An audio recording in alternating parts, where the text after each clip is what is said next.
Hello mga boss, Scooter ni Vic at nagbabalik tayo ngayon with our new motorcycle. Ito yung pinalit natin kay Blue with the Fast Show. 7 months ago na rin yun nung nabenta natin siya at ayan, ito na yung kapalit, nakatingin sa akin. Pogi ano. So this is the Kymco $150. This is the standard version. Wala siyang ABS, nag-iisang nilabas lang yan na dollar dito sa Pilipinas. So this will be a first impression review as an owner, hindi basta-basta motor review lang. This one is an owner review, so expect na maraming mga series itong mga review natin dito sa Kymco $150. So ang gagawin natin ngayon, mag-walk around tour tayo, tapos mag-first impression ride tayo. Let's go!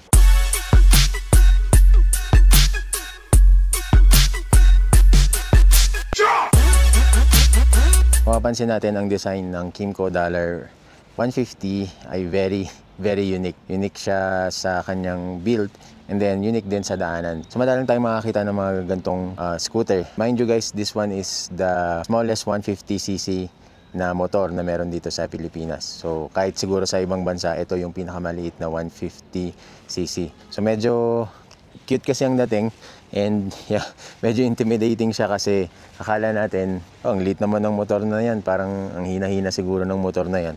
Mamaya i-explain ko sa inyo at i-describe ko sa inyo yung kanyang ride, kung gaano siya kalakas, kung ano yung feel kapag nira-ride natin siya.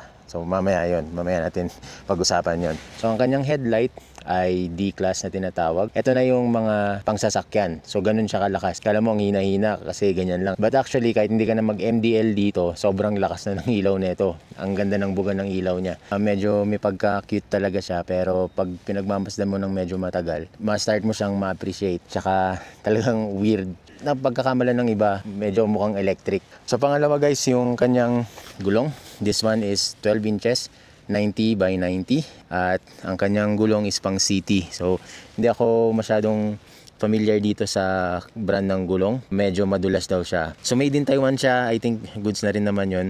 Pang city lang.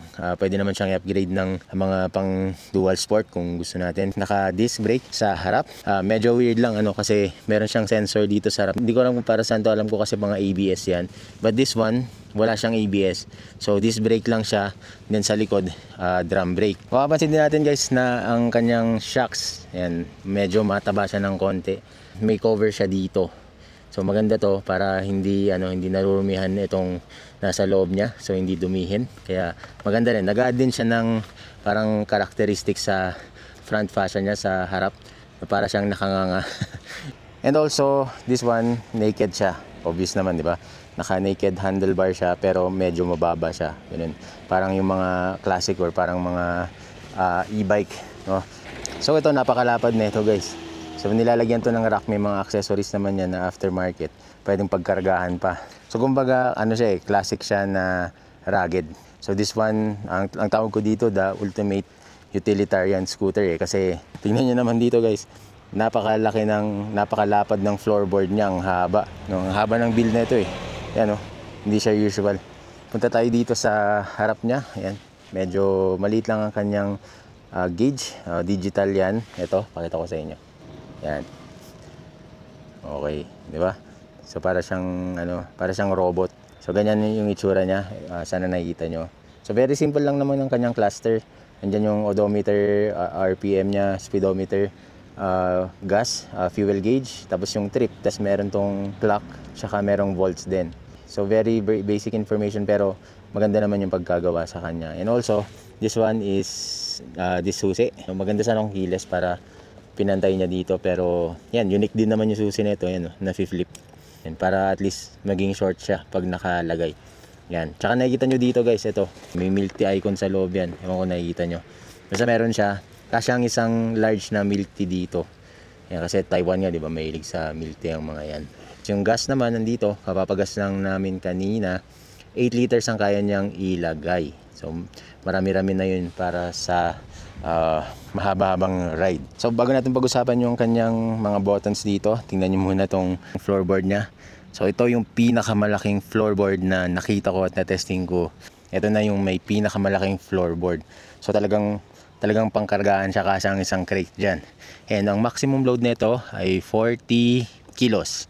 ang kaya niyang ilagay dito. Tapos may mat din na nabibili dyan, pwede rin para hindi magasgas. Tapos ito yung lalagyan ng kanyang battery. Yan, safe na safe naman yan. Tapos sa ilalim yan, yan, andito yung fuel tank. Yan, diretso na dyan. Maganda yung kanyang balance or center ng kanyang gravity kasi nasa baba yung fuel tank. Okay, so ito naman, medyo maliit lang ang kanyang airbox. Yan, air filter. Tsaka, ito yung kanyang panggilid. Yan, $150. Tapos, yung grab bar niya, plastic na matigas na ABS. Matibay din yan. Tapos may makikita tayo ditong mga parang paglagyan ng mga hooks. Yan. Kasi nga, di ba, utilitarian. Marami tayong pwedeng ilagay dito. So, pwede natin lagyan ng mga strap dyan. And then, naka-dual rear shocks din ito. Siyempre, kargahan nga eh. Kaya kailanganin natin to. Tsaka maganda yung laro niya. Hindi siya yung matagtag. Kahit na break-in period. Naka-backride si Mrs. Goods na goods yan. And then, may cat eye siya. So, dito naman sa baba, ang kanyang rear wheel. 100 by 90 na 10 inches ang sukat niya. So, ito lang ang motor na hindi mo mahalatang maliit yung gulong. No, kasi, ayun nga, pag tinitingnan nyo sa side na to, yung pagka-design sa kanya, maganda kasi lahat na dito nilagay. So, hindi mo talaga mahalata na 10 inches yung gulong niya. So, ang galing din eh. And then, naka-drum brake siya. So, medyo hindi na ako nanibago kasi yung fashion natin dati ganyan din. At least sa harap, drum brake sa likod. Sana lang, nilagyan na lang nila ng ABS dito sa harap eh. Kasi, nasa 120 plus na rin yung presyo niya. Sana ganun na lang yung ginawa para sulit na sulit naman. Well, anyway, itong sa pillion niya, ganda rin. So may mas mataas. Tapos ito naman, ganda ng quality na itong pillion niya, pillion step. Yan, konting click lang. Loloob na siya agad. Tail lights niya, napakalapad. Grabe, ito na yung pinakamalapad din na nakita ko susunod sa sa NMAX, no. So parang ganoon, pero ito kasi parang sasakyan. And then maganda dito, halogen. Nakakala mo talaga sasakyan eh. So it reminds me of the Suzuki Sui 125 na classic na wala dito. Parang ganoon din ang kanyang tail lights. This one is an air cooled. So hindi naman kailangan na naka liquid cooled to, pero kung liquid cooled man to, syempre mas maganda kasi mas matagal siya sa pang long ride. So mas maganda yung cooling system niya. But this one, okay lang naman kahit air-cooled kasi below 250cc.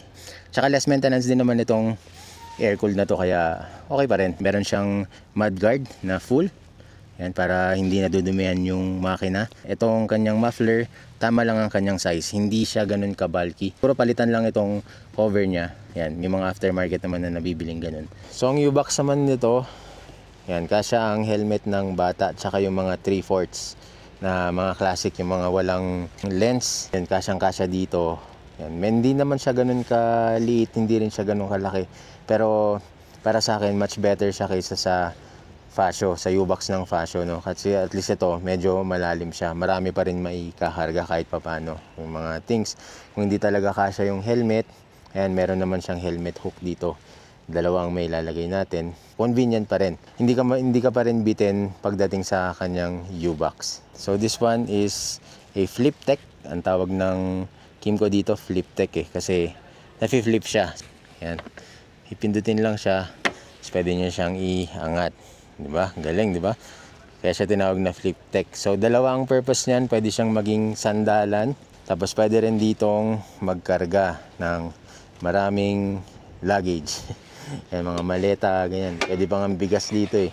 Siguro bigas o mga semento pwede dito eh. Kasi yan na mumove pa to kung kailangan mo pa ng konting space. Yun. Diba? Galing. So ang max load nito is 40 kilograms din. So 40 sa likod and then 40 sa harap. So pag pinag-combine natin, nasa 80 na. And then another one dito sa harap din. Ang max load dito is 3. Yan, pwede siguro mga 5 kilos. Depende kung ano ilalagay nyo. And then, may side pannier pa dito na nilalagay din. So, extra 5.5 na naman siguro yan. So, ang total lang na pwedeng ikarga dito sa mga luggage na basa ko sa manual ay 150 kilograms. Well, parang ano na rin yun. Parang 2 tao na rin yung weight nun. Maliban pa yun sa rider tsaka sa OBR. Pero siguro maliban lang sa rider yon. Alright, next naman pag-usapan natin itong kanyang mga buttons dito sa handlebar. Yan, napaka premium looking na itong kanyang grips. Merong rubber dito sa gitna, tapos parang meron siyang lining dyan na nagse-separate. Tapos ito mas pino naman. So mas comfortable naman dito sa part na to. Tapos sa black ang kanyang bar ends. And then medyo malaki ang kanyang brake lever. To, habaw. Kompleto na rin to. Meron na siyang park brake hold na kayang i-operate ng kahit isang kamay lang. Yan.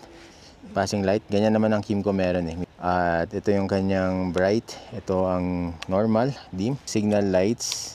Yan. Ang maganda dito sa Kymco, pag nagsi-signal lights, may tumutunog, no? Parang reminder na naka-signal light ka. O, para aware ka din. Yung iba, minsan nakakalimutan na nilang patayin. Right? And then the horn, ito yung busina. Maganda yung busina na ito, parang pagka-bassy. Hindi siya yung matinis. Kaya hindi na kailangan magpalit dyan. Okay? Dito naman sa right, dito ang kanyang hazard. Hazard switch, yellow. Kaya siya may kill switch dito kasi itong side stand niya, wala siyang safety feature. So kahit naka side stand yan, naka-on pa rin ang kanyang engine. Kaya pag magsa-side stand kayo, make sure na i-off nyo muna ang inyong kill switch para for safety din, lalo na kung medyo matao, maraming bata. Lastly, ito yung kanyang starter. So nandito. So medyo sakto lang naman yung ingay ng kanyang pag-start. Hindi naman siya sobrang nakakairita. Makikita natin reservoir dito ng front disc brake kasi nga disc brake siya. And also, meron din siyang charging port dito. Naka Type C na siya. So, this one is a fast charger. Type C to Type C. Yan. Meron siyang overload protection, tsaka meron din siyang auto cut off pag sobra, pag masyadong malakas yung current. So, meron siya. So, maganda rin yan. Huwag lang kayong magcha-charge kapag umuulan kasi nakalabas siya. No, baka mag-short yan. Delikado pa. And lastly na gusto kong pag-usapan dito is yung isa sa unique pero hindi ko talaga gusto, hindi ko nagustuhan itong side mirror stem niya. Itong circle na to, yan, gusto ko yan kasi fan ako ng circle na side mirror eh. Pero itong stem na to na ganyan ng kanyang hulma, hindi ko gusto. So ito yung una kong gustong palitan. Meron din siyang konting parang grado dito sa outer niya, sa sides niya. Medyo nakakairita din siya. So yan, papalitan naman natin yan anyway. At ito, meron din siyang extra dito na thread. Okay, meron siyang female na quarter thread. Pwede nyo paglagyan ng mga accessories. Pwede kayo maglagay ng bar end. Pwede nyo rin siyang direkta lagyan ng kung ano yung gusto nyo ilagay, cellphone holder. Yan, kung ano mga mount na gusto nyo, meron siya magkabila. So yan, I think na-discuss natin lahat na sa ating first impression review. So ang next naman na gagawin natin ngayon is bigyan ko kayo ng ride impression para malaman nyo din kung ano nga bang klaseng ride ang meron dito sa $150.